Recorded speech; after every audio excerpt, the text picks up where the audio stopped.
No demo. To Canada, we go to yesterday he say he dey Morocco, he dance disco, na lie, na be no so original Kobe, Johnny leave me follow Cynthia, and I don't know what to do, and he talk say I no do like the way Cynthia dey do, Johnny dey good to belle, talk say he wan marry Nene, Johnny Mo.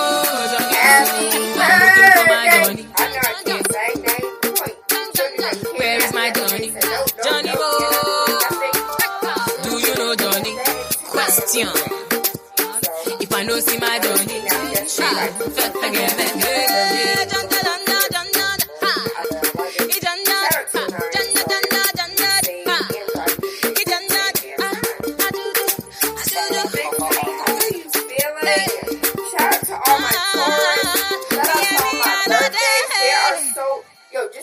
how many Taurus you know, and think about how awesome we are. Think about how much we love y'all, how much we put up with you, and how much of a headache you may be, and we still love you, and all that we do for you. Just think about, just appreciate a Taurus in your life. I want to give a huge shout out to those that are currently graduating. Yes, baby, yes. I don't care if you graduated from kindergarten going to the first grade, if you're graduating from the 12th going into college, if you're graduating college looking at grad school, congratulations. The system of institution of education did not defeat you. You defeated it. I'm so proud of you. It takes hard work and dedication to wake up every single day and be a part of an education system that you know was not designed for you to overcome every single last one of the struggles that you've overcome, whatever it is, whatever it may have been, financial, emotional, trauma-related, whatever it was. Shout out to you, baby, because you did it. No one can take that away from you. I'm proud. Pat yourself on the back and say, woosah. As far as these student loans are concerned, for my college grads, y'all might want to put those in deferment immediately. I feel so bad for college graduates because they expect you to graduate and then in 6 months have found a job and are ready to pay $600 a month on student loans. That's another topic for another day. We could have 17 different topics about that one. But congratulations to those that are graduating. Congratulations to those that are being promoted to the next grade, regardless of what that next grade is. I'm proud of every single last one of you. Keep your head up. Keep striving. Keep working. Keep doing what you're doing, baby. If no one else told you, I'm proud. And you've come a long way. As far as news is concerned, is there finally a cure for hangovers? There is this is the hardest word in the book. Julian, how you say millennial? Millennial. I swear, millennial. Who else? What else? What other words are damn near impossible for you to say? My sister can't say specific. As easy and simple as specific is, she can't say specific. But I know somebody else is like, damn, Taylor, you can't even say millennial. I tried when you don't focus on it and you do it anyways. Where the Mayor Menino at? Malapropisms. That's what it is when you can't say a word and you say something else instead.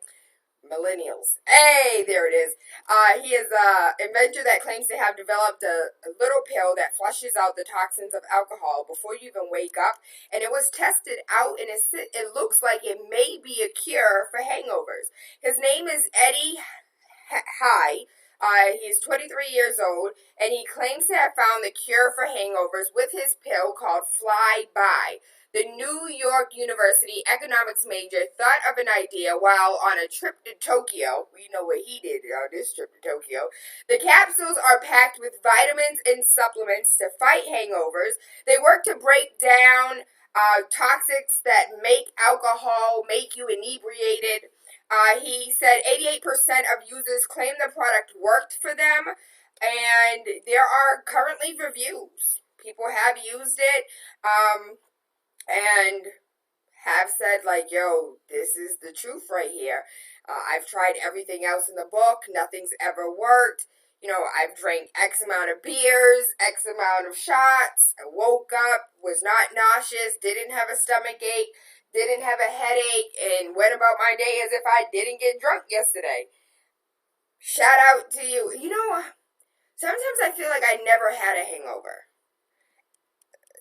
Maybe that's a good thing, maybe it's a bad thing, not quite sure. But I feel like I never had one before.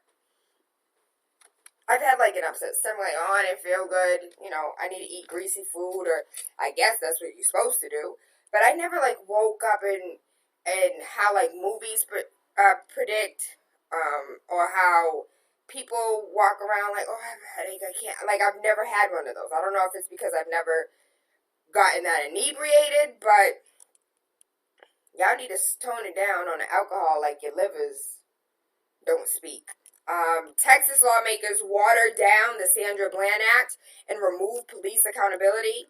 What the bill does in its current state renders Sandy invisible, said Sharon Cooper, Bland's older sister. The Texas legislature seems to be following the lead of the Trump administration in the ongoing effort by Attorney General Jeff Sessions to walk back consent decrees and other collaborative efforts made to hold police departments with patterns of civil rights abuse to a level of accountability. The Sandra Bland Act, originally filed as a sweeping package to put in place police accountability and anti-racial profiling measures, has been stripped down by Texas lawmakers to focus mainly on better jail training and mental health across, you know, as far as sectors are concerned, making sure that there's relationships with the jails and mental health, making sure that there's somebody in the jail, and giving mental health access care to those that may or may not be suffering from mental health. Democrats who presented the measure say they did their best that they could against the Republican-controlled legislature and the powerful law enforcement groups. The bill cleared the Senate this week and must now clear the House before the legislation adjourns on May 29th. The original act proposed in the response of the 2015 death of Sandra Bland. We know that she was stopped by a white state trooper. My biggest thing that never came up is in the video she said, "You slammed my head on the ground." I never heard any of that come up at any point in time. Was that, you know, the keynote? As an attorney, I'm not one. I don't know how the law works, but I feel as if that would have, like, you slammed my head on the ground. The last thing this woman said was, "You slammed my head on the ground." As far as my personal opinion is concerned, they said that she choked herself. I never saw the autopsy. I never really believed that she hung herself to begin with, nor do I believe Aaron Hernandez did the same thing. But what I believe is maybe she had some type of, when her head got slammed on the ground, some type of like epilepsy, some type of, you know, like concussions, or maybe she already had epilepsy and the like, I don't know. I just would have taken it a step further as far as her family is concerned. They were awarded $1.9 million for the wrongful death of Sandra Bland, and which is amazing because $1.9 million is probably one of the highest numbers we've heard of as far as wrongful deaths are concerned. Long story short, the bill basically is like, listen, we're going to do our best to ensure they have better jails, and we're going to make sure our mental health providers in the building. But having no police accountability, I want to urge every single last one of you, if you have ever thought about becoming a politician, I want to urge you to run. I want everyone's hat in the damn name in the hat. I want everybody's hat in the name. I want everybody's name in the hat. If you've ever thought about running as a politician, if you've ever thought about running for school board, if you've ever thought about running for school committee or whatever it may be called in your city, your town, your district, I want you to run. I want you to bring your diversity. I want you to bring your expertise. I want you to bring your knowledge, your passion. And if you have nothing more but compassion, bring that to the table. Because right now we have a slew of politicians that don't give a damn. I need you, the one that cares, the one that is an empath, that feels everything, that can feel your community on fire. We need you to run. We need you. We need your passion. I'm sick of these, we're my paycheck politicians. Mental health. I would like to take a moment to talk about mental health. Over the last week, 1 week, 5 days, not even 7, from Monday to Friday, I have witnessed on my timeline several individuals reaching out saying mental health is real, stating how mental health affects them, stating how hurt they are by mental health, how much help they need from mental health. And these are just people on my timeline. So imagine all of those that are not ready to admit that they are in pain, or those that don't even know they're in pain. And I was talking to Andrea Payne yesterday, and she was telling me about as far as mental health is concerned, how there has been a huge increase of youth between the ages of 5 and 11, black boys and girls killing themselves. She said black babies were never killing themselves. But all of a sudden, they're over here taking their lives. She said, Tayla, it has nothing to do with social, emotional. It has nothing to do with trauma and force. You know what it's about? These children don't know who they are. These babies are going to school. They're not being taught about who they are, where they hail from, where their ancestors come from, the things that their DNA has been able to provide and prove and give to society. They don't know who they are. And it made me wonder about all of these people that are suffering. They're suffering from mental health. Are they confused about who they are? Do they not have someone reminding them of how strong they are, how powerful they are, how their DNA has overcome damn near everything that the book has thrown at them? If you or a loved one are suffering from depression, I know we are the group of people that say, girl, you better pray about it. You better take your ass to church. You better go see grandma. She'll help you. She'll lay hands. Sometimes it takes more than laying hands. Sometimes it takes more than just praying about it. Sometimes one of the things you need to do is go seek out a professional. And we have professionals out here that look like us. If you feel more comfortable speaking to a Latino, speaking to African, speaking to someone with African, melanated skin,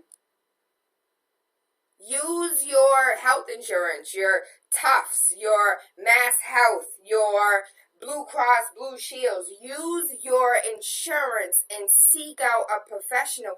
Did you know Dr. Nateri Nelson, the one who's been on, she's been talking about relationships. She talks about the Naruto and going back to understanding, reading the pyramids, understanding the hieroglyphs. She accepts all forms of insurance and helps with mental health. She's booked because she's good. But maybe that's an option for you. Maybe that's an option for a loved one. There are alternatives. Don't think for 5 seconds that you don't have options, because you do. We are going to do an entire week in July on depression. And if there is any form of depression that you think needs to be covered, please hit me up. Facebook, Instagram, Twitter, email, TaylaAndre. I want this to be our interactive conversation. This is not one-sided. This show is never one-sided. This show is nothing without you. So if you have something to contribute, please send it in, and we'll make sure that it's discussed. I want to make sure we talk about postpartum for those that had babies and go through depression. I want to talk to you about post-traumatic, I was about to say slave syndrome. Shout out to Dr. DeGrew. Post-traumatic stress syndrome. Thank you, Julian. Julian's back in the building. We got our quote-unquote intern back. This time he's doing some recording. Hey, Jules. But I want to make sure that we sit down and have a conversation about mental health in all aspects of mental health. Thank you to all of the organizations and all of the young people that are bringing this conversation up and being honest about it. Do you know how difficult it is to say that I'm hurting, I'm in pain, and you can't see any of my scars, they're internal?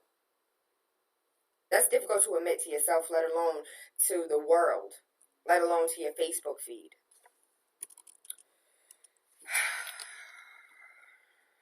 Good rising, good rising. Dog meat is to be banned in China. You guys remember China's annual ceremony where they had nothing but dog?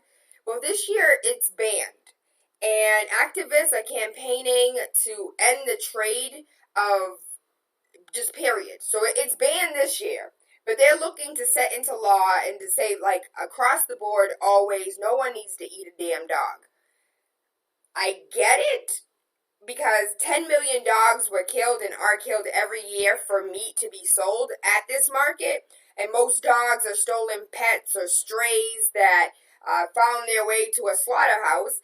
Restaurants and street market traders are now banned from selling dog meat. Tragically, millions of cats will now be slaughtered and sold at the festival. I'd love to have a conversation with my Asian people. Can you please explain to me why dog and cat is even something that you would consider eating?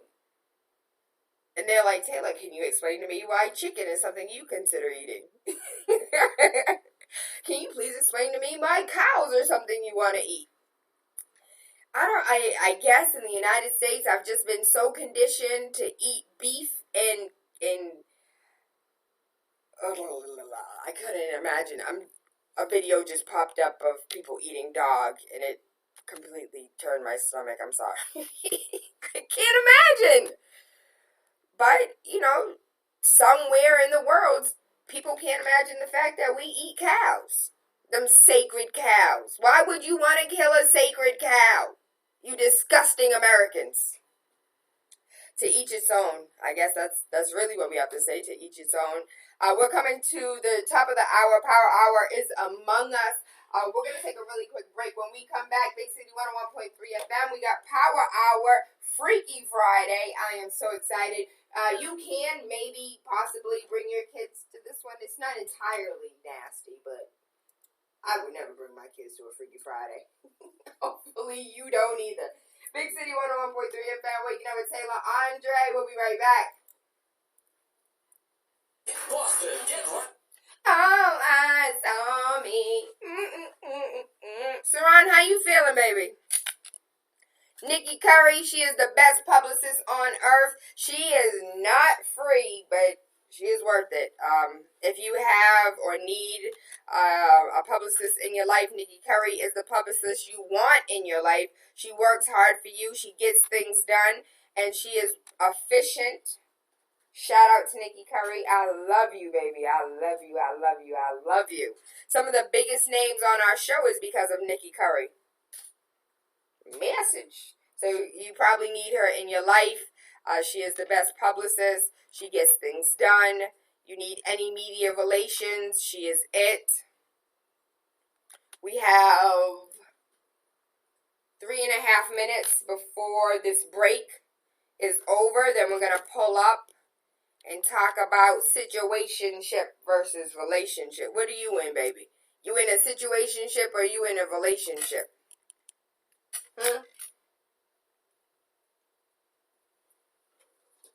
Saran, you going to work today? Yes or no? All eyes on me.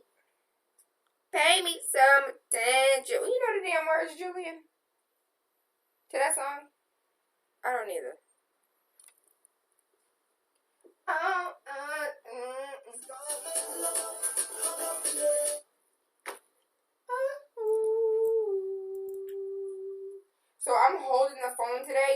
rising, good rising. I'm holding the phone today because apparently it didn't charge last night when I went to bed. So it's currently on the charger and I can't, Can y'all still see me the right way? If I leave it like this, can you still see me? Somebody answer. Anybody answer. Everyone answer. Can you still appropriately see? Or do you have to turn your head and turn the phone? Or is this one good? So I don't have to keep holding it. Yes, that's good. That's fine. Great. Hallelujah. Somebody about to hit me up in a minute. Be like, Tayla, can you close the blinds? That sun is blaring. Nikki, are we good? Can I pull y'all up? Somebody about to call? Situationship versus relationship? One restaurant, six restaurant. Oh, alright. We still got a good 45 seconds. 14, the fourth annual Reggae in the Park. Those were the days.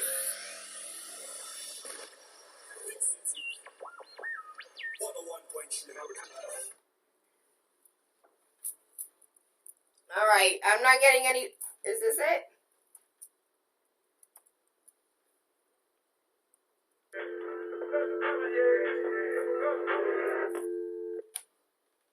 Nikki, I think I missed the call. Have a call back.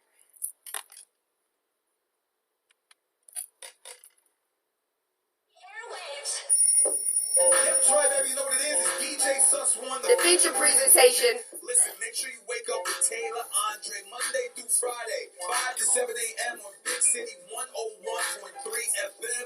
Wake up with the Radio Rebel. Politics, news, conspiracies.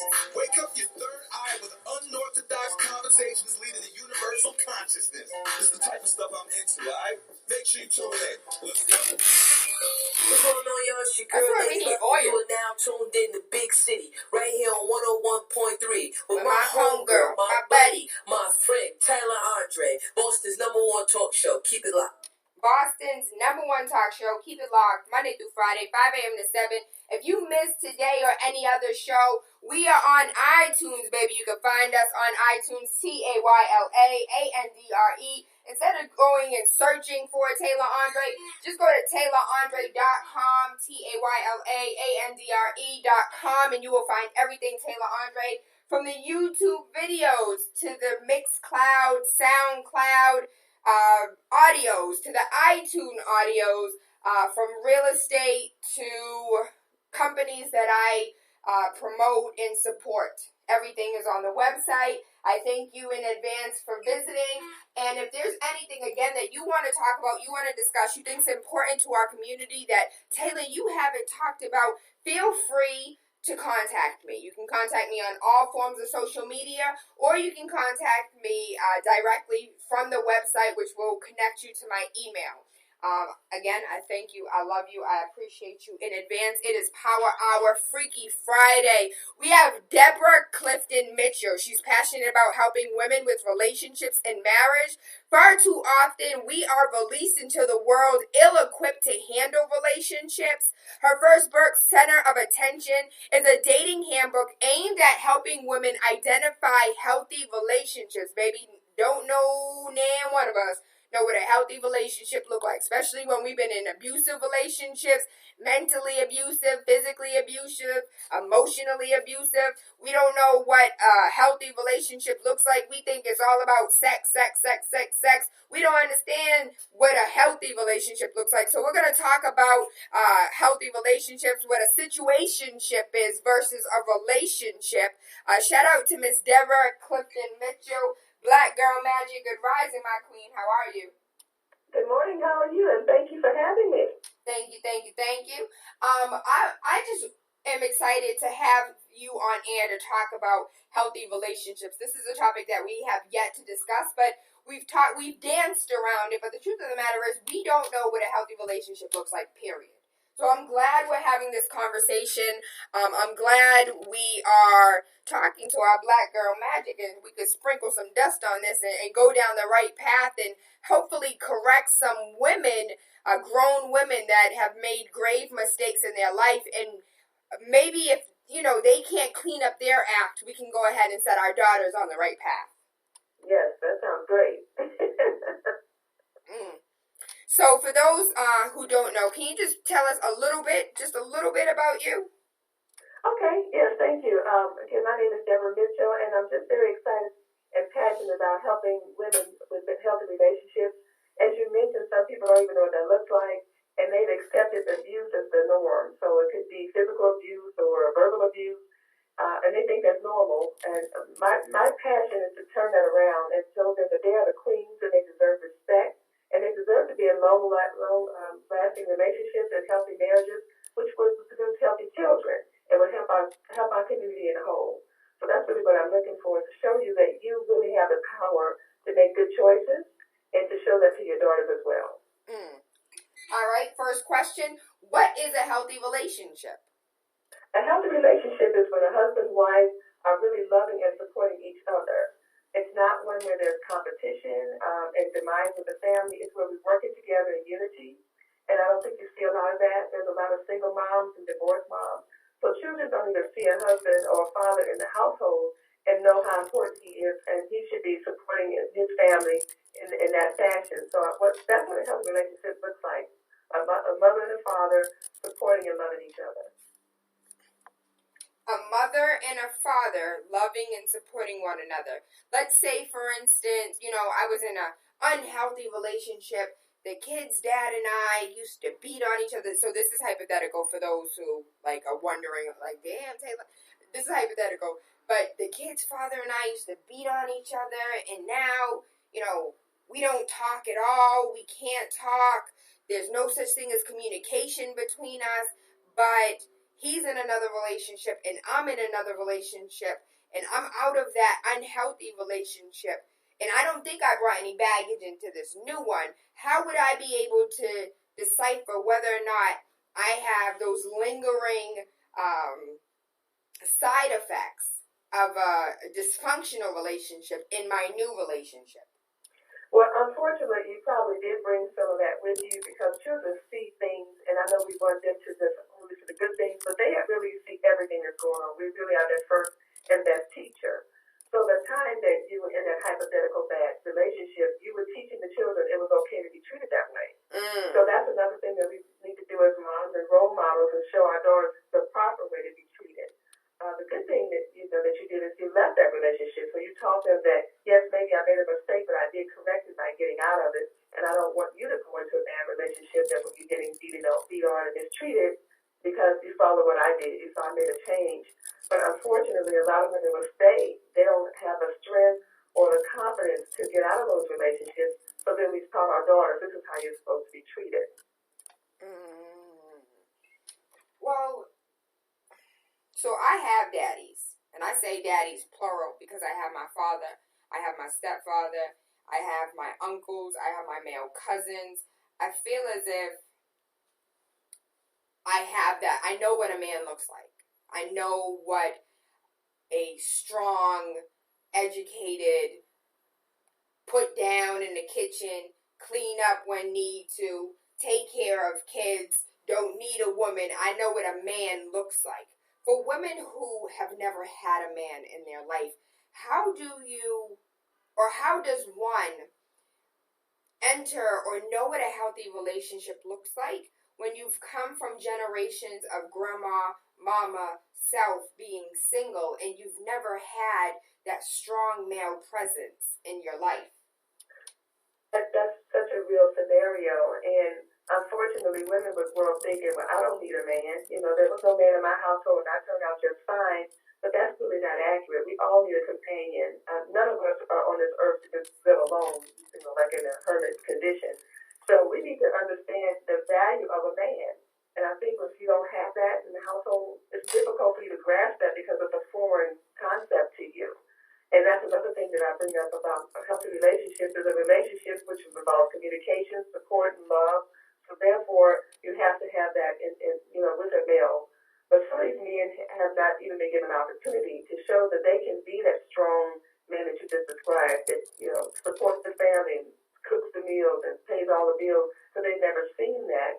And when they approach some of these women, they're so aggressive and they had such a one-sided view because there was no man growing up.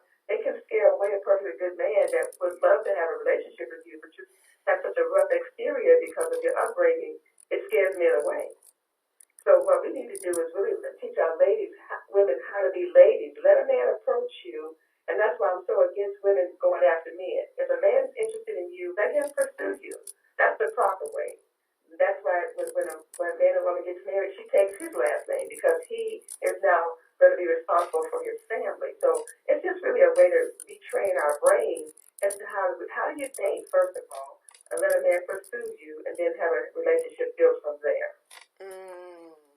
So I would like for you to repeat what you discussed about a hard woman, because I heard it, but I was listening, but I didn't hear it, and I can only imagine how many women out there were listening but didn't hear it. As far as being so strong and being in a household, being in a family where generation after generation you were told that you were shown that you didn't need a man, and now we come off into these relationships with men and we're like, Negro, I really don't need you. Exactly. Yeah. So I'm glad you asked that again so I can repeat that. I think some women understand that, and maybe in your profession you have to be aggressive and that kind of thing. But when it comes down to a relationship with a man, with a family, a husband, it's a whole different shift. So what I like women to do is learn how to be ladies. Let the man take the lead.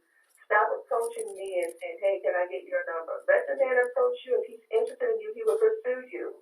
That's what we I think that's where we miss our mark. We just go up to any man we think that is attractive, and then when he's not interested and we don't take no for an answer, that's how we begin to get used. Because if you're just going to continue to show up and offer all your resources, your body included, most men are not going to turn that down. But if a man comes to you and pursues you, then he's interested in you. So there's no mixed signal because he came to you. So that's what I just want women to do, is stop chasing these men, stop pursuing men. If he's interested in you, he will come to you. That's what the first mindset would be, is learn that. And something else that I'm passionate about is I don't think it's a good idea for women or couples to live together without being married. For that reason, because the woman is the one that's giving up the most. He's using up her body, resources and all that, and she's just a friend. She's not even a friend with benefits because she gets no benefits. There's no life insurance for her. If she gets sick, she can't go to the hospital. There's no benefits because this was probably something she said, well, come on and move in with me. That's fine. Well, what man's going to turn that down? So we need to learn how to let the man pursue you. Stop chasing men. Stop living with men you're not married to, because it's very disrespectful. If he really wants to be with you, he can ask for your hand and marry you and have a family, and then that way the children can see a mom and dad that's married to each other, that's loving and supporting each other. That is the basis of a healthy relationship. But what had happened was we ain't financially ready to get married right now, and it just saves more money for us to live together. Well, you get your roommate and I get me a roommate. There's a way to share expenses. If you want me bad enough, we can downsize and get a one-bedroom apartment, because two can live as cheaply as one, if this is what you want. Don't settle for that. When it's cheaper, for us, no, it's not cheaper. You can downsize if that's what you want, and then you can pool resources as husband and wife. So don't fall for that. If you really can't, if you live above your means, then you can get yourself a roommate as a shared expense, not a man. I'm talking about a same-sex, but get your girlfriends together, and you all share expenses until each one of you find a husband and move out on your own. So understand your value. You worth more than that. So you're saying that under no circumstances should a man and woman live together if they are not married? I think that's absolutely correct. There's a 75% divorce rate for those couples that live together before marriage. So now you're just setting yourself up for marriage. And also there's a 75% chance that you guys will break up and go move in with other people, move on with your life. So I'll give you a good scenario. Suppose you meet the man of your dreams, but now you got to get past his mother. Because every man has a mother who wants to protect her son and wants him to bring home a baby and not a tramp. So you start getting interviewed by the mother who wants to get to know you, and she finds out that you lived with 3 different men before you met her son. She's going to tell her son, that's a tramp. You're not marrying her. She's already lived with 3 men. So now your reputation has preceded you as being a tramp by living with all these men. Now you really found the man you really want to be with. But his mother's going to say, no, you can do better than that. Because she's just a tramp living with all these men.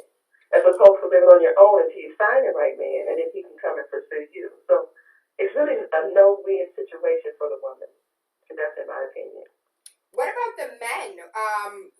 Let's say, like, this is a real scenario. Women more likely are awarded Section 8 vouchers. They're able, we live in Massachusetts, and right now a 1-bedroom is about $10,000. So men are, I'd rather live with my baby mama. I'd rather live with my girlfriend, help pay something on her bills instead of, taking on my own. Like, I really don't know how to frame it, but what about the fact that these men are out here living with different women, to sustain housing because they can't afford housing on their own? I think there's an economical way to work out your finances, if that's what you really want to do. And if you really love this woman and want to be with her, you will figure out a way to marry her and move on with your life. But as you're saying, you have these men with all these different baby mamas, he can't marry all of them. So he's just out there procreating, and these women would take on a man who knows he's got maybe 2 other kids, and then you have a kid with him. So he's not supporting all 3 of them. Now, you got a baby that's not being supported, and the other girls' babies are not being supported. But having children out of wedlock is another bad decision, because that's how you wind up with a whole family of women taking care of the daughter with no man around, because he can't marry you because you got 3 other baby moms. So that's another scenario that if this man has all these children before you even marry, get with him, then don't even get with him because your child's not going to be supported. So these are some signals that women need to look at. He got 2 baby mamas, that's too many. Did anybody hear what she just said? If a man got 2 baby mamas, that's too many. You need to run. All right, but let's be honest. How many 35-year-old men and women are out here that do not have children? There aren't too many men and women 35 years old. Yesterday was my Earth Strong. I turned 34. I can't tell you how many friends I have that do not have children yet.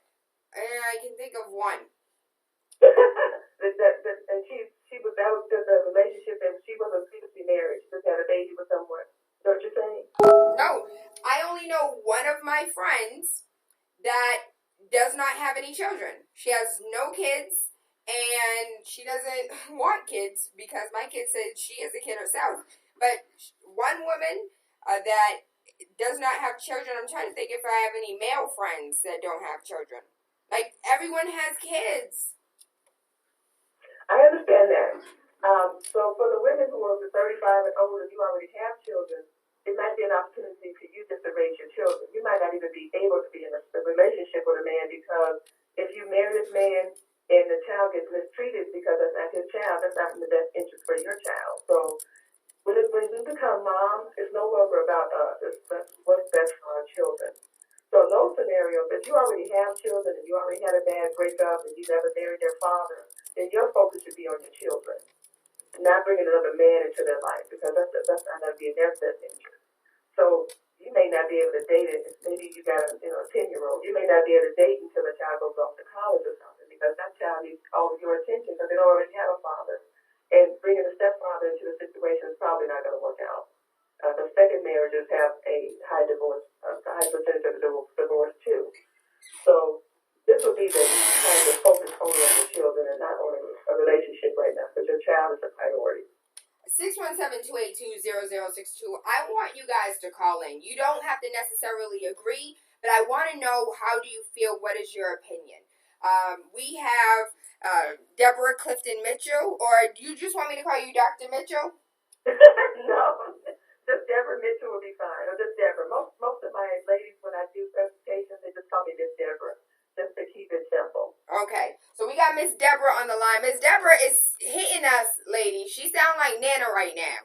That's what it sound like. It sound like Nana is in the building talking about some y'all don't need to cohabitate with these mans, not men, mans.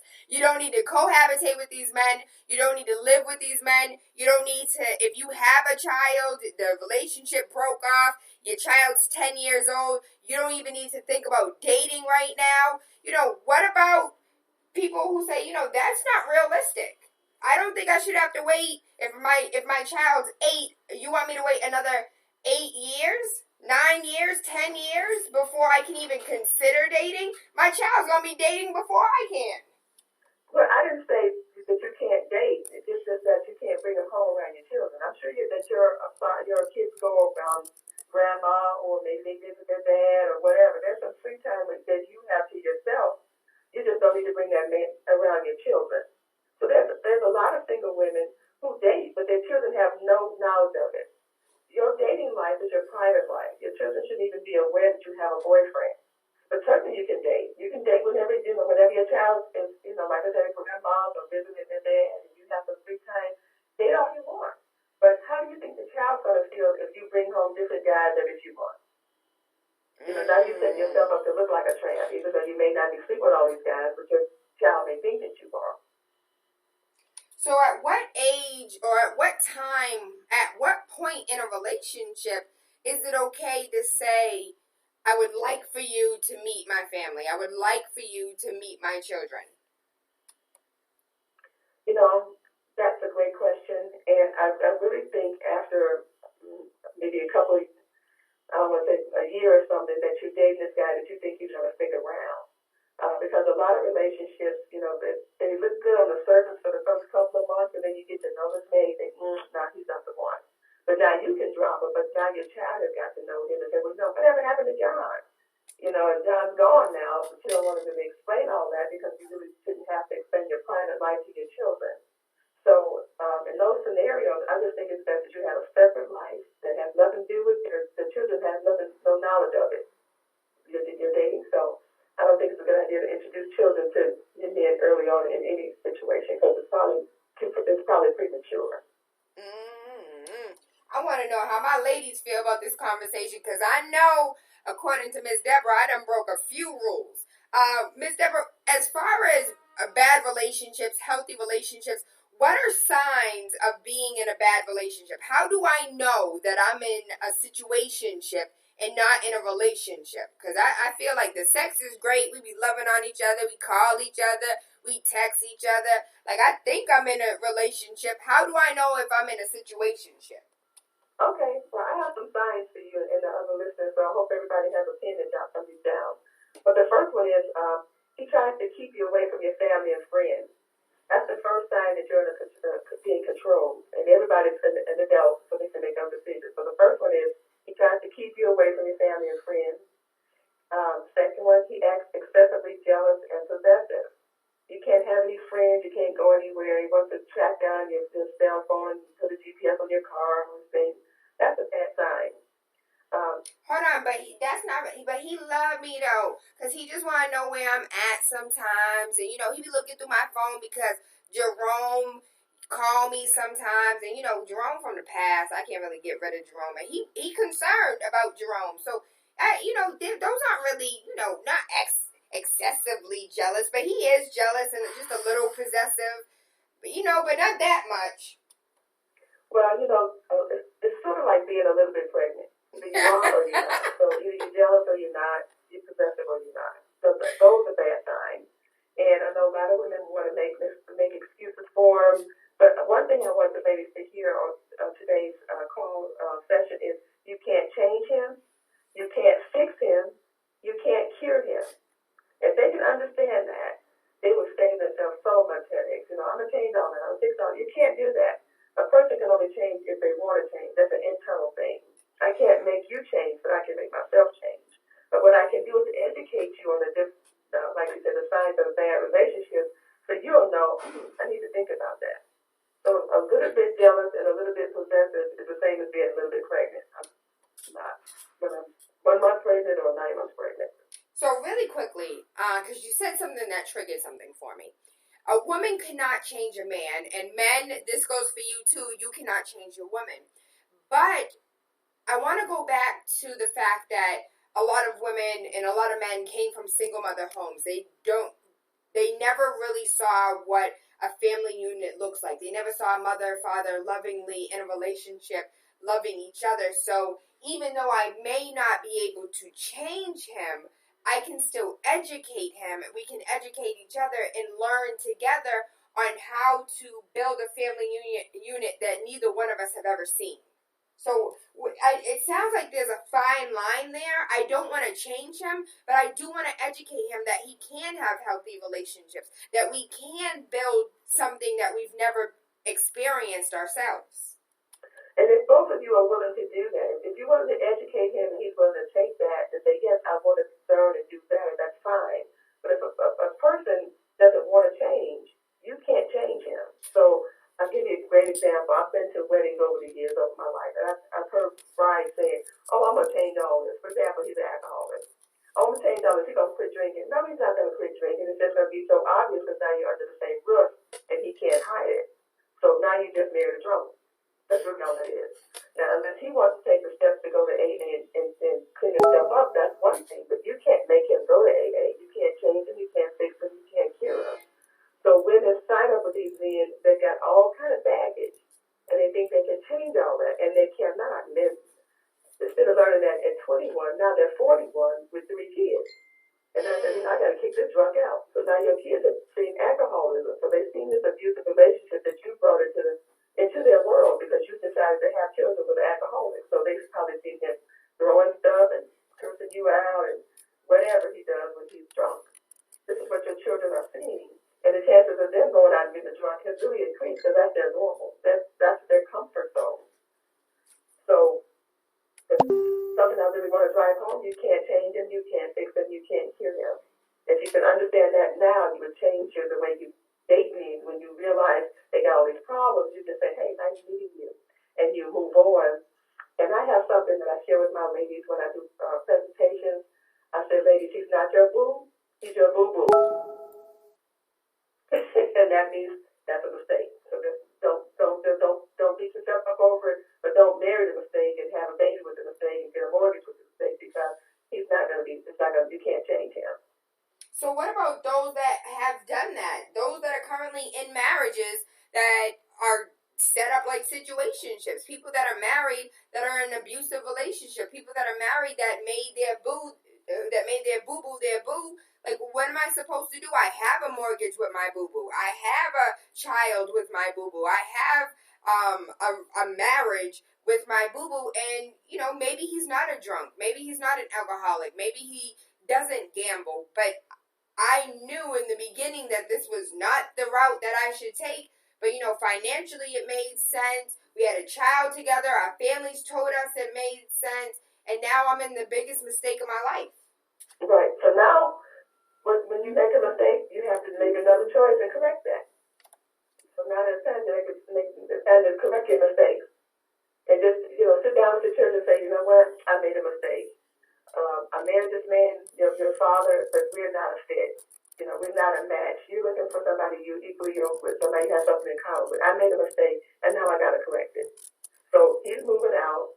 And I'm going to get a divorce because I would rather live alone in a healthy, have my children not exposed to that, whatever that is, drunk or just abusive relationship, than continue to live like this. So when you get grown, you think it's okay.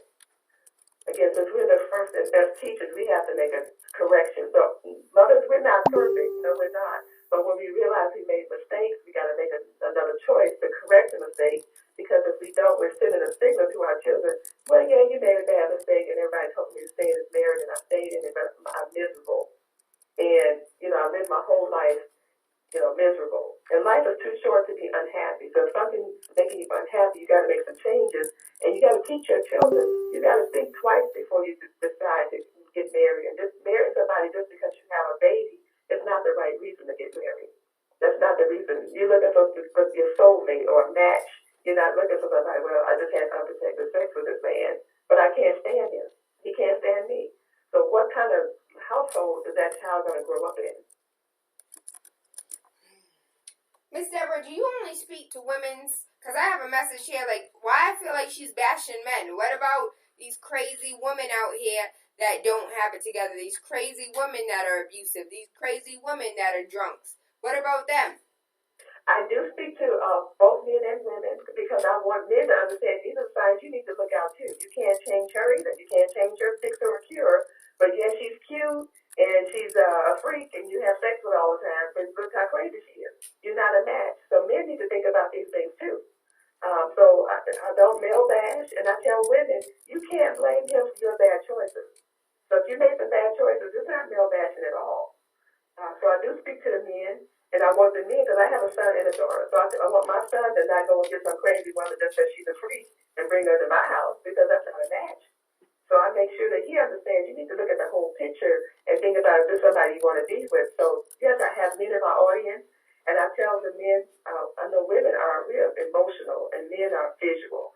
So men were like a pretty woman, and we love a fraud. We don't really care what he looks like, what he brings to the table. So we're just emotional like that. But yes, I invite men to my sessions, and they have a great interaction with us. And they're looking for healthy relationships too. They want a wife that can love on them, and they can have a family unit with them, and they can grow old together with. I think men and women ultimately want the same thing, which is a companionship with somebody to grow old with. Well, we got it twisted because we think we're supposed to get the finest thing on the block, the biggest basketball player, strongest football player. We're not really planning for years to come. So what we didn't do was finish how we know we're in an unhealthy relationship. I believe we're on number 2 or 3 on signs that we're in unhealthy relationships. Yeah, so number 3 would be he doesn't support his children on a monthly basis. Or she don't take care of them babies like she should.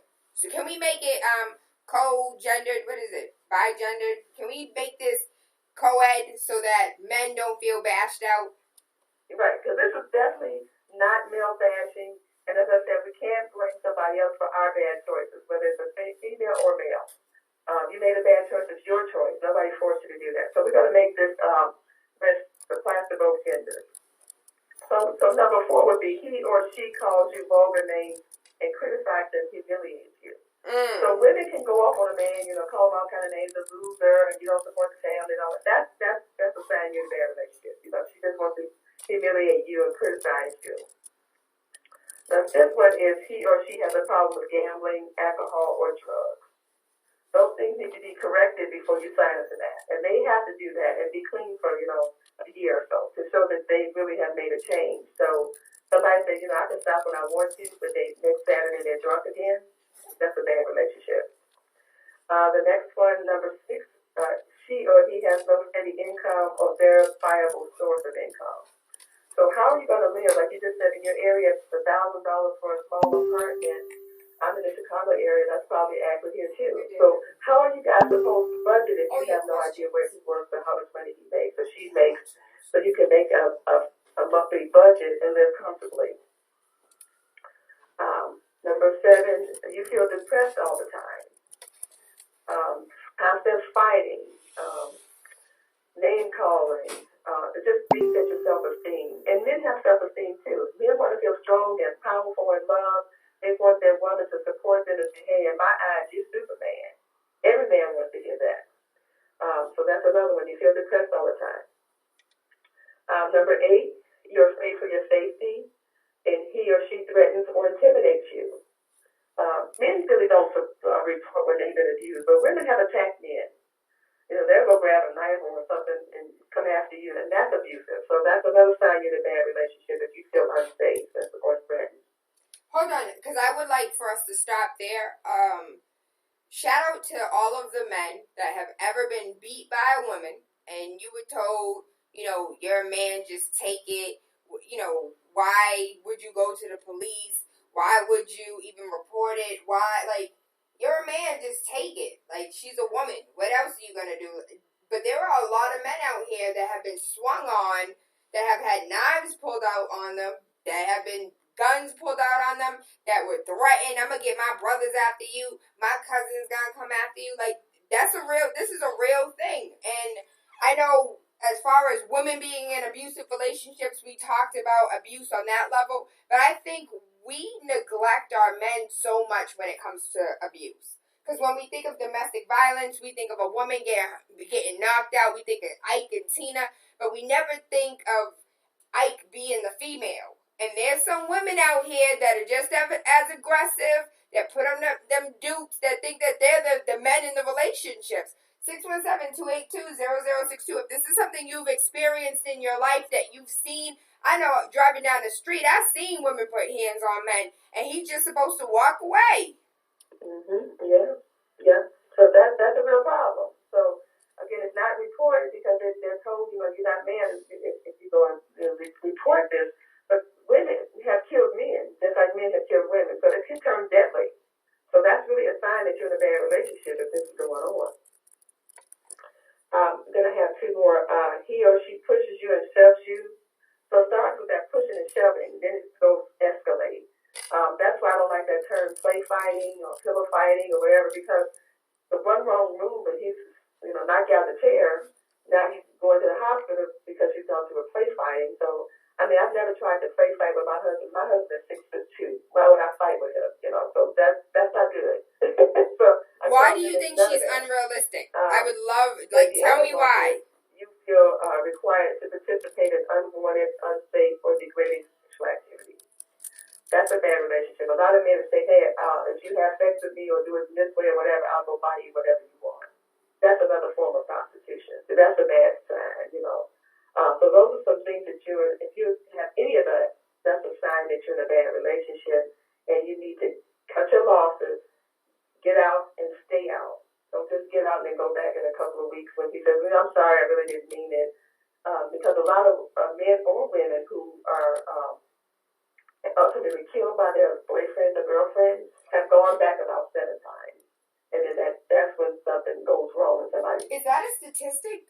Those that are killed by a significant other go back into the relationship 7 times? Sometimes that's a statistic that I found out a few years back, and it really was staggering because, for example, I'll use this one. If one got beat down, he brought some flowers. Oh, I'll never do it again. Or the wife or the woman pulled a knife on the man and, cut him a little bit, but not really anything fatal, no major arteries. And he goes back home. It was just a flesh wound. Damn, you bled a little bit. You can't take it, you a man. Exactly. So that would go on 7 times before somebody actually stabs them or shoots them or whatever the thing is. So domestic violence is not just one way. Wanda, talk to me. Why you think she's unrealistic? I've seen it too. But they don't report it because they think it's not manly. But it's, when the person's dead, they're dead. And it's something they probably could have got out of, but they go back 7 times. So that is a statistic. Men, do you even feel, Wanda said that she agrees with some of your comments, but she thinks that some of the things that you're saying are unrealistic. I'm trying to get Wanda to expound on that. I want to know what you guys think and how you feel about this conversation. Freaky Friday, Waking Up with TaylaAndre, Monday through Friday, 5 a.m. to 7. Today we are on the line. I want to call you doctor so bad, but I know you're not a doctor. But we are currently on the line with Miss Deborah, and we're talking about situationship versus relationship. We started talking about bad relationships and what that looks like. She named top 10 signs that you're in a bad relationship. This goes for men and women. If he or she tries to keep you away from your friends and family, excessively jealous and possessive, going through your phone, putting a GPS tracker on your car, if they don't support their children on a monthly basis, if he isn't paying child support and she too busy in a club or whatever have you, whatever it may be, you don't want to have a child with that person. Because you can already see how they treat their children that they have already. If they call you vulgar names or criticize you, humiliate you, if they have a problem with gambling, alcohol, or drugs, these are things that you cannot change about a person. You don't pretend you can change this person and just walk away from it. If they don't have any steady income or verifiable income, or they're too busy hustling on the block, you don't want those problems, because next your baby daddy, your baby mama going to be in jail, and you're going to be raising the child on your own, and that Miss Deborah said you don't need to be with nobody for real, unless y'all been together for a year. You see this going down the path of wedding bells, and if not, what are you in it for? If you feel depressed all the time, if this person is always talking bad about you, talking bad to you, make you feel depressed, you feel bad about yourself, your self-esteem is low, you once upon a time felt sexy, now they making you feel fat, you know, that's a mental health issue. That is mental abuse. If you're afraid for your safety because he or she intimidates you or threatens you or beats on you or pulls knives out on you, you know, you may have seen that in your household. It doesn't mean that it's normal. If he or she is always pushing you and shoving you or causing you pain, injury, or harm, or if you feel like you are required to participate in unwanted sex, sometimes you just go wait till they get drunk. I'm just joking. But for real, if you are in a bad relationship, I want you to do like the movie and get out. Yep, and stay out. Don't go back in there. 1, 2, 3, 7 different times before something fatal happens. I didn't know that was a real statistic. My heart bleeds for those that have lost their lives thinking that all they wanted was a relationship. Yeah. And they were in a situationship that wasn't healthy for them, and they didn't see the difference.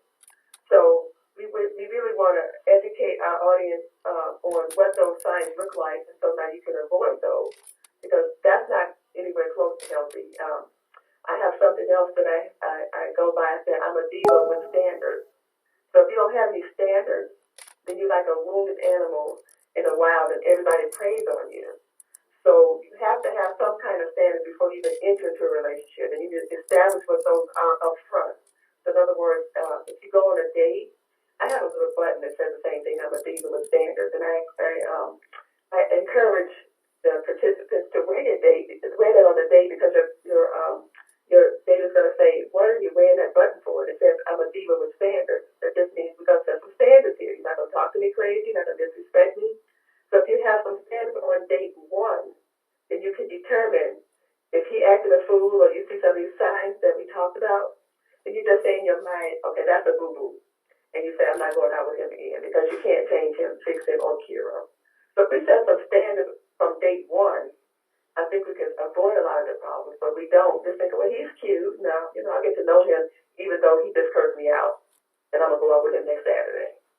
So you've taught him, okay, this is how you treat me then, because you don't have any standards. So I would like to bring up the fact that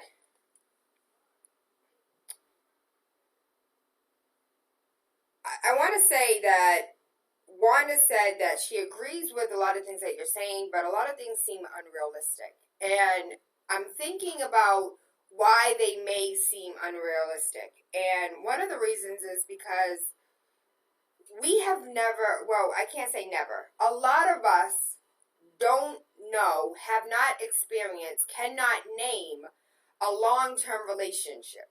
Grandma hasn't been in a relationship. Aunties haven't been in a relationship. Uncles haven't been in a relationship. I can't name anybody that's been married 25, 35 years. For my listeners, if you identify with this, so how can I replicate something or duplicate something that I have never myself seen or never myself experienced? And for those that are listening that may currently be in an unhealthy relationship, may have always been in unhealthy relationships their entire life, how do I start new? What steps do I take to identify what a healthy relationship looks like? What steps do I take to, I'm still the same person. I still attract the same type of people, but I no longer, I'm sick of the relationships that I've been in. I want something new. I want something long lasting. I don't know what that looks like. I don't know what steps to take for that. There isn't a clinic. If something mental health, I can just walk into a clinic, get help. But this is something that we don't necessarily can walk into a building, a brick and mortar, and say, I need help with this.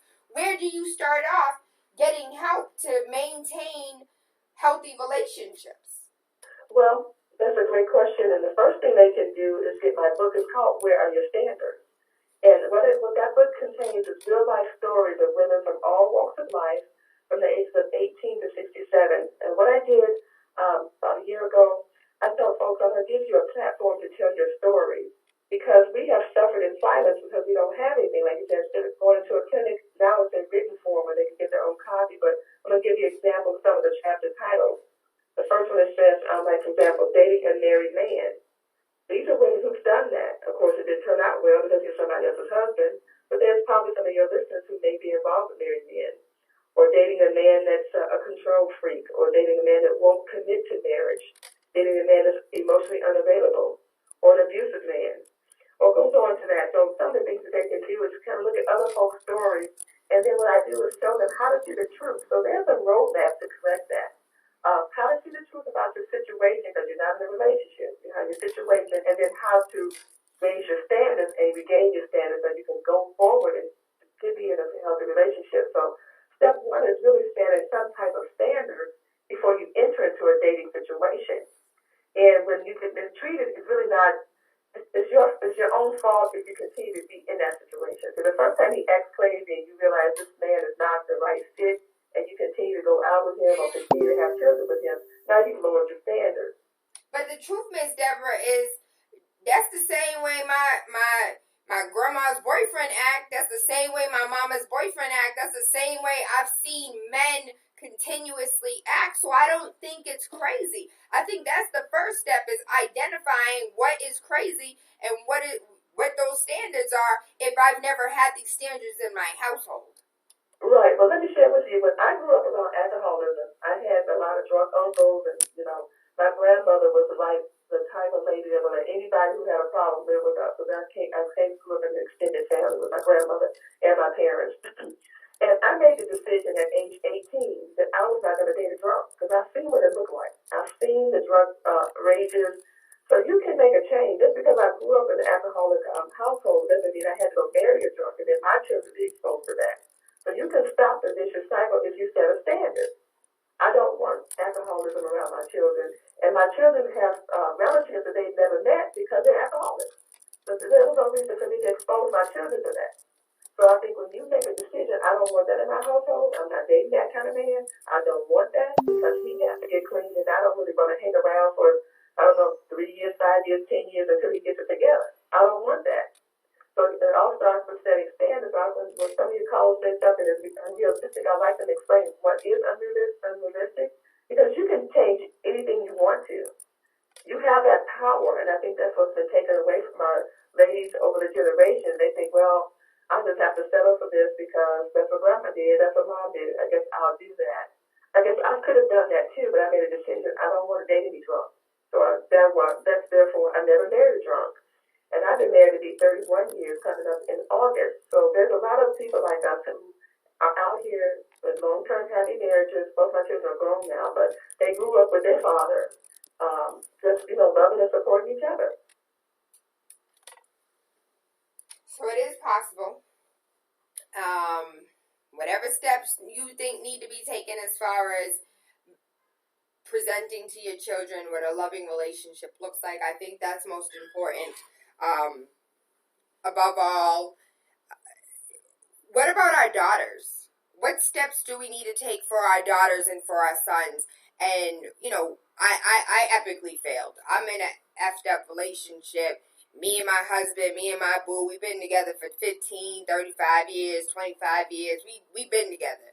We don't have the healthiest relationship, but it is what it is, Bobby Whitney style.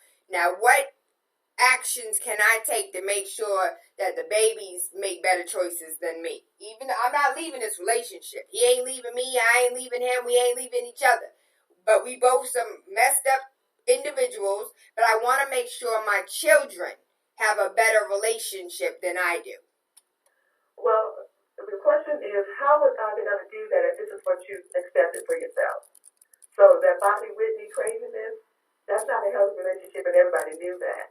And poor Bobby Christina grew up in that environment. So if you want your children to do better, you first have to do better yourself. So all that craziness, if you want your children to say this is not acceptable, then you're going to have to leave the craziness. So first starts with you to take the step and say, I don't want this pattern being repeated, because otherwise they're going to do exactly what you're doing because you've taught them that. We're our children's first and best teachers. that man for yourself, then leave him for your children. So your children say, see, I did do that craziness, so now you don't have to go out and do the same thing that I did. Because I hear that all the time. So my mom did this, so I'm going to do it. And we all know that's unhealthy. For example, live with an abusive person.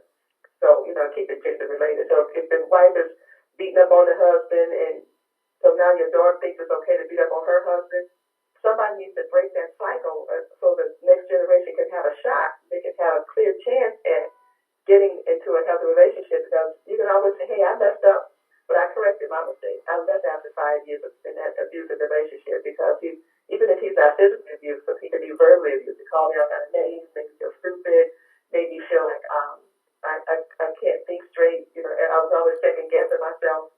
Those things are unhealthy. So I think the first step for our daughters is to first understand that we need to make some changes and say, that Bobby's with me craziness, I got to stop that. He got to go. So therefore you can have a chance. If y'all think that's unrealistic, talk to me. Y'all don't want to talk to me today, 617-282-0062, but I do to you. That's a very hard step. So that's why they don't want to do it. But if they don't do it, their children are going to do exactly what they did. So I implore all the moms out there and dads too, if you're in a bad relationship, get out for your children's sake if you really want them to do better. Because he said, I'm going to stand about it with you craziness, but I don't want you to do that. Now that's what's unrealistic. If you're willing to stay in it, but you want them to do differently. So that's the unrealistic piece. And I hope the folks will call in and say, yeah, I'm not going to do it, but I want my daughter to do better. How is she supposed to do that? Because you patterned this for her. She wants to be like her mom. Most little girls want to be just like their mom. So think about how you're going to change that. Or your daughter's going to come home with a man that's just like the one you got, and you just say that's the body with me craziness.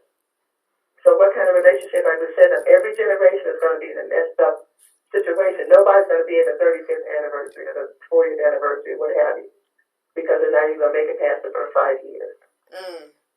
So hope someone calls in and tell us what's unrealistic, and we can address that. I'd be happy to talk to them about it.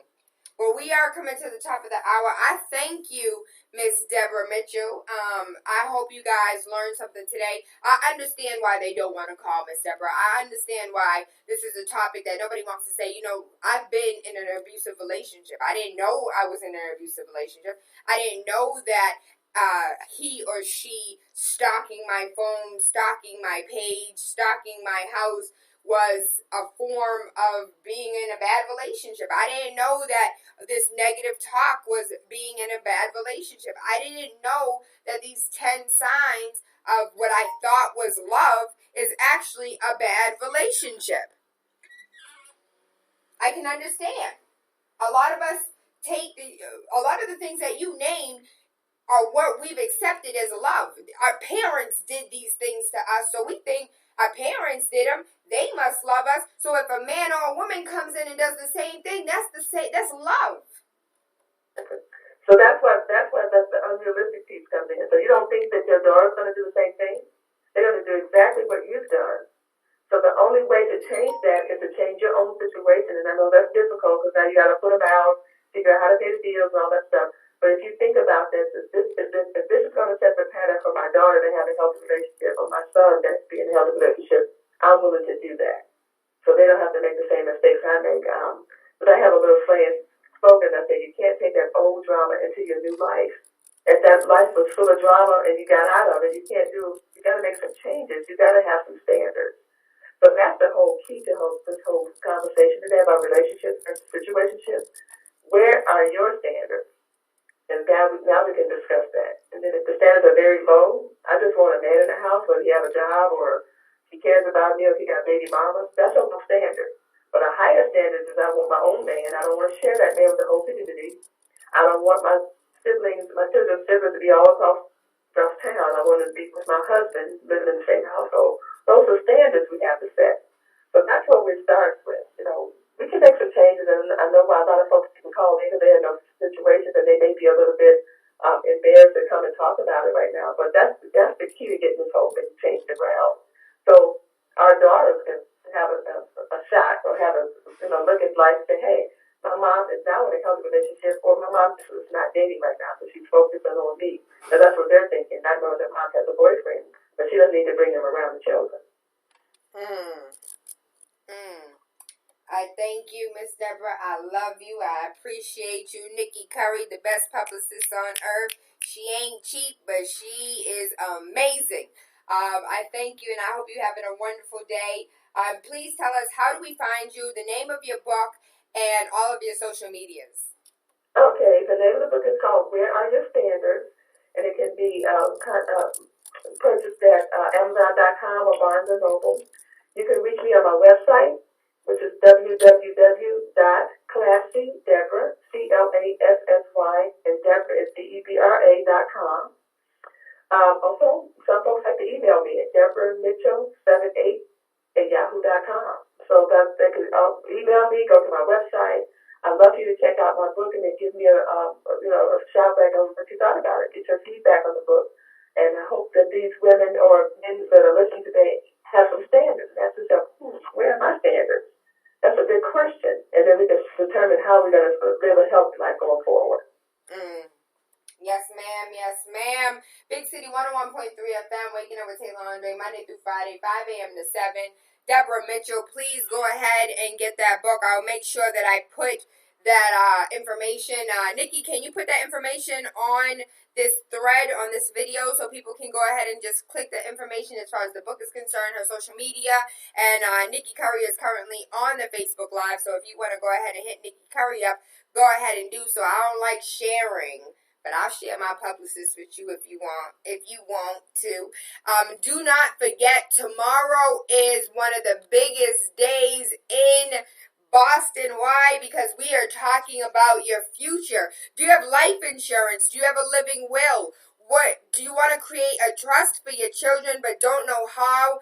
Don't fall for alternative facts. GoFundMe is not the new life insurance. You are not burying Pookie. You are not burying Grandma by going ahead and saying, go fund us. We need to help with so-and-so's burial. We need to raise $5,600. You need to raise nothing. What you need to do is come out to go fund yourself.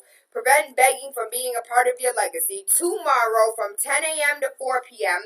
I know it sounds like a long time, but Prestige Cuisine is going to feed us. Your belly's going to be full. YPN Urban League of Eastern Massachusetts at 88 Warren Street. There is parking in the back as well as street parking. We're talking about estate planning, wills and trusts, guardianship, avoiding probate issues, life insurance, paying for funeral expenses, final wishes and burials, healthcare proxies, and so much more. I need you in the building. This is free. You pay nothing, you eat good, you get educated, and this education would cost you $1,500 if you went to a seminar somewhere downtown.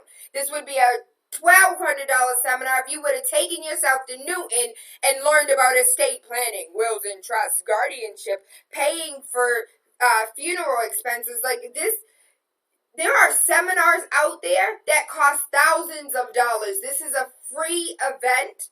We have some heavy hitters that are going to be in the building, some huge community members that's going to be in the building. Come out, get your education, fill up your belly, meet some people that are like-minded, and I can't wait to see you there. I am TaylaAndre. You are waking up with TaylaAndre. Do not forget that Boston Business Builder. We are in the building with Professor Devin Sunday, June 25th, calling all entrepreneurs of all ages. If you've ever wanted to open a business, this is the time that you need to come and figure out what steps you need to take to make that happen.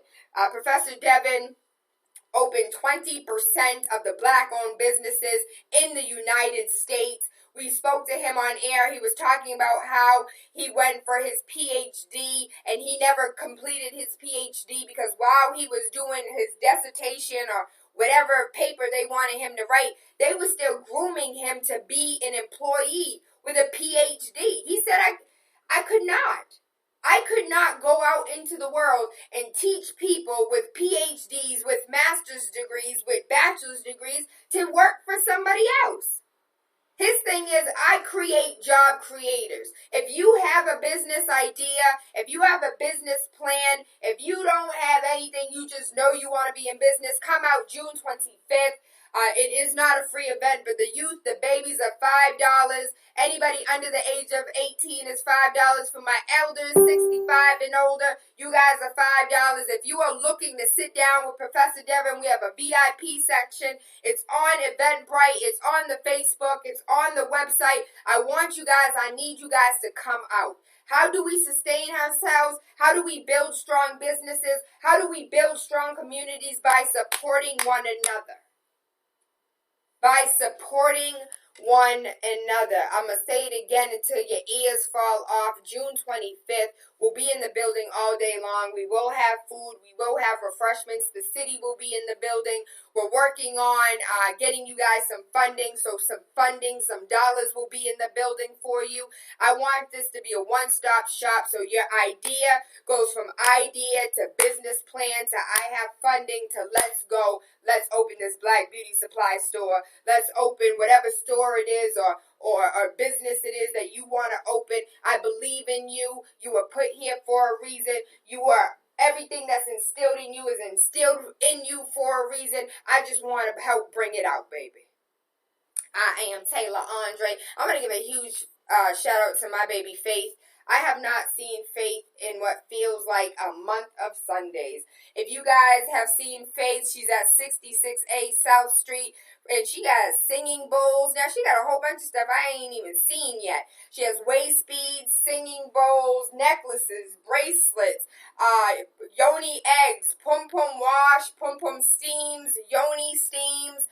For the men, she has plenty of things for you. Beard oil, hair growth oil. She has men's souffles, men's scented lotions, amazing almond, cherry scented soaps. I love Faith and everything that she does. Her energy is great. She is a healer, so you can tap her on the shoulder and tell her I told you that. Do not forget, support your businesses. Support local businesses. From Zaz Restaurant to Prestige Cuisine to Raphael's to, there's so many out there. Wings and Tings is even Black owned. Just go out there and support your neighborhood, baby. Go out there and support the businesses that are in our neighborhood because you never know. Tomorrow it might turn into a damn cafe.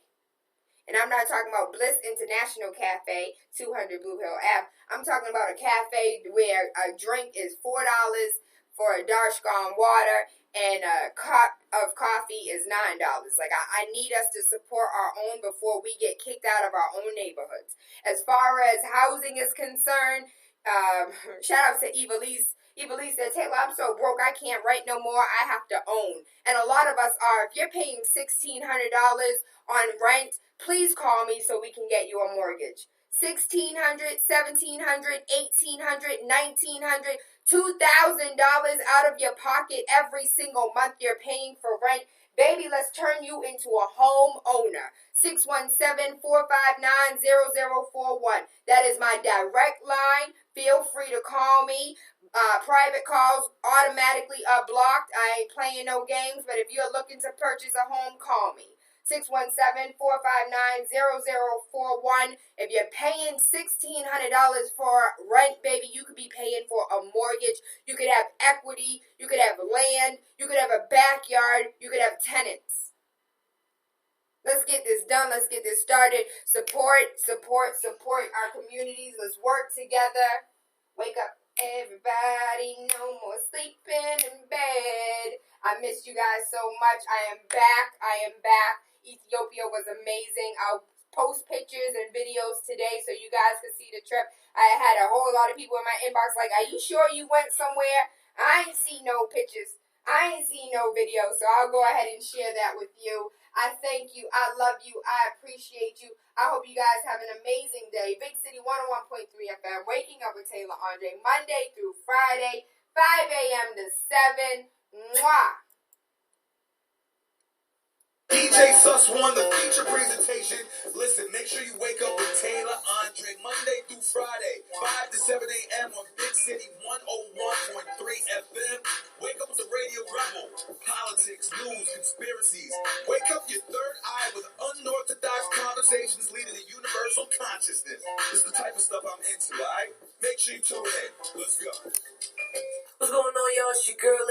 and you are now tuned in to Big City, right here on 101.3 with my homegirl, my buddy, my friend, TaylaAndre, Boston's #1 talk show. Keep it locked. You're listening to Big City 101.3. Big City. Starbucks there, 101.3 FM. My sister Colon just said it. If you don't like soca, drink poison is a joke. I love you guys. I hope you guys have an amazing weekend. Don't forget to come out tomorrow. I am super excited about tomorrow because there's a lot of things that I don't know. We don't have all the answers, Sway. Those answers weren't at our dinner timetables. Those answers weren't given to us by our daddy who had multiple businesses. Do you know what generational wealth is? Generational wealth is when your parents owned a business. Generational wealth is when your parents owned a home. And that stuff got passed down to you. Whether the money got passed down to you, whether the house got passed down to you, there was something that you did not need to do because it came from the generation before you. Do you know how many of our counterparts that don't live in Dorchester, Roxbury, Mattapan, that live comfortably because their granddaddy served in the war, came home, got a free house, while our granddaddies were told they need to go elsewhere, they need to go outside, where the government helped disproportionately create generational wealth. If you don't know, please do your due diligence. Time and time again, we have been redlined, we have been priced out, we have been pushed out. Do you not remember once upon a time we owned Beacon Hill? Those brownstones were ours. Shout out to LV Randolph. I had a dope conversation with him, and he broke down to me why those brownstones have like a little... That little apartment that's on the side of a brownstone, he said that's where the Irish used to live, where nobody else paid the Irish any attention, when everybody else was calling them niggers. The niggers was giving them somewhere to live. So I got me some good education from LV. I went ahead and did my due diligence, and I just urge everybody to go out and do their own due diligence. Understand why we are in the circumstances that we are currently in. Why we don't understand wills and trusts and guardianships. Why we don't understand healthcare proxies. Why we don't understand situations that we're currently in, because it wasn't information that was shared to us. So we have to share it amongst ourselves. And I will do my best to continue to share all of the knowledge, wisdom, and understanding that I receive back to the community. And I am doing so by events. Sometimes those events cost money, and I promise you my pockets are not getting filled by them. My pockets are actually being emptied for every event that we freaking have. But it's to the expense of those gaining knowledge. So I really don't care if my pockets are empty as long as our brains are full. So I thank every single last one of you for your love, for your support. Feel free to give a donation. But in all you're getting, get some understanding. I thank you. I love you. Every single last one of you. I appreciate you. And I hope you have an amazing day and an amazing weekend. And hopefully I'll see you tomorrow.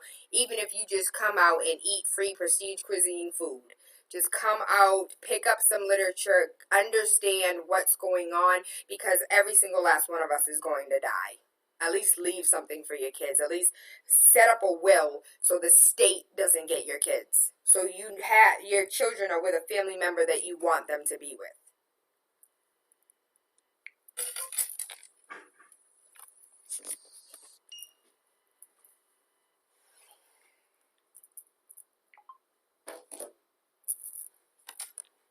Shauna is a fool for this.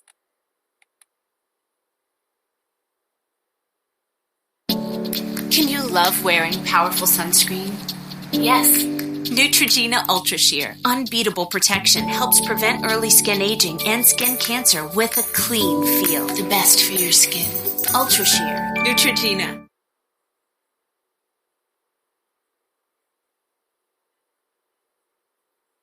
Shout it, shout it, flow so retarded. Shout it like shout but shout it. Yeah, shout but shout it. Let these niggas know, shout it. You got that swag, shout it. Let shout but shout it, shout but